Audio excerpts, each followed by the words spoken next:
Time. Best explained by William Faulkner. Clocks slay time. Time is dead as long as it's being clicked off by little wheels. Only when clock stops does time come to life. People seem to forget that as the world continues to progress, looking at their watches and cell phones, making sure they're on time for the next meeting or don't miss the next appointment, they lose track of what time was made for in the beginning. God, family, friends, spouses, children.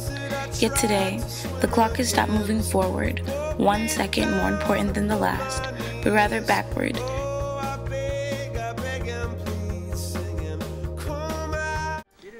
"1932 is a year to remember, past April and May, but before December. The month of June, a child was born, pure of heart, love without scorn. That same decade, everyone knew, as Amelia flew in Ellington blue.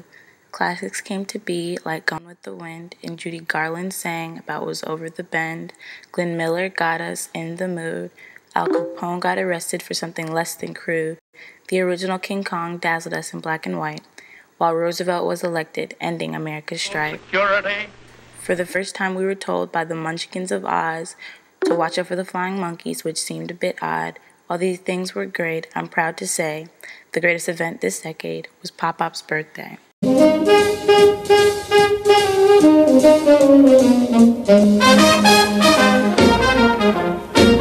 The 40s came and Hitler died. It's a Wonderful Life played and everyone cried. Hawaii hit by evil Japan, and Billie Holiday sang about her lover man. Citizens Kane writing at the Oscars got a win. Bing Crosby pleaded, "Don't fence me in." Slinkies hit the shelves for the first time but not the last, and Casablanca proves to be more than just a movie of the past. Kiss me. Kiss me as if it were the last time. I don't know why, but I'm feeling so sad. The 50s came through, and with that came TV with color. The Imitation of Life Please don't premiered recognize when Sarah Jane disowned her mother. I won't. Sinatra sang for his baby, while Vertigo drove Kim Novak crazy. Dr. Seuss wrote The Cat in the Hat. Johnny B. Good made Chuck Berry the coolest cat.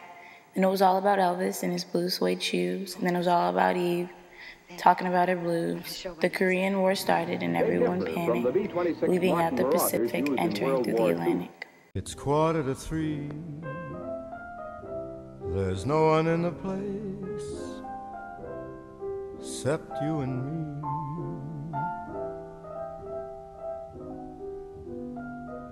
So set 'em up, Joe. In the 60s, the Temptations sang about their girl. The Berlin Wall went up as if separating the world. Clint Eastwood showed us he could handle a gun, and we all watched in awe at the raisin in the sun. Otis sat off the dock of bays. Apollo 11 took off. All we could do was pray. Louis Armstrong asked the question, what a wonderful world, and Killing Mockingbird proved the world to be world. And then I ain't gonna say no more. He took advantage of me. And if you find fancy gentlemen ain't gonna do nothing about it, then you're just a bunch of lousy, yellow, stinking cowards. The whole bunch of you. And your fancy ass don't come to nothing. Your Mammon and your Miss May Ellen, it don't come to nothing, Mr. Finch. I see trees of green, red roses too. I see them bloom. The 70s are new, and thanks to The Exorcist, we scream in fear. Mark Spitzer won 7 gold medals, which is great to hear. Marlon Brando and Al Pacino, the Italian mob, ruled the screen. And when Marvin's Gaye's What's Going On was on, everyone would make a scene. Gladys and her pips took us to Georgia on a midnight train. Elvis was found dead on the toilet, which is really just a shame. The Temptations harmonized and sang about their imagination, and Jaws fulfilled our desire of fear and temptation. Of Jaws.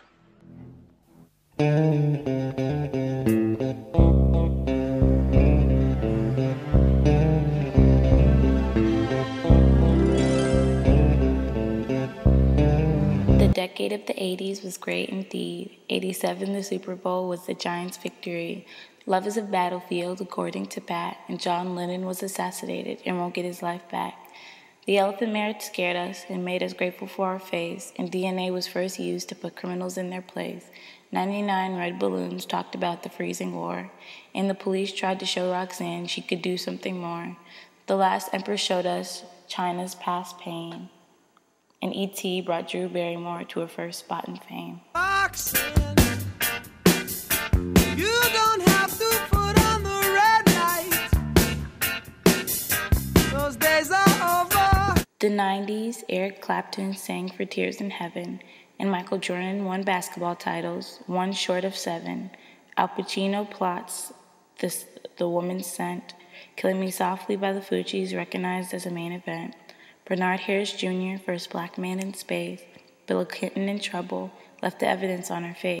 I did not have sexual relations with that woman. Nirvana smells the spirit of a teen, and Titanic shows us what true love means. You know my name. If I saw you in heaven, would it be the same? A new millennium begins, and with that new strife, like 9/11 attacks that took many a great life. Giants won the Super Bowl in 2008. Proves to be a cartoon that can be more than great. Eminem rap stand, a great song to all. Uma Thurman and Kill Bill ends many a brawl. History is made when the president is black, and hometown glory Adele brings our voice back. Meet the Parents showed us that Robert De Niro was funny and could play, and the phrase song Never Say Never told us what not to say. I have nipples, Greg. Could you milk me?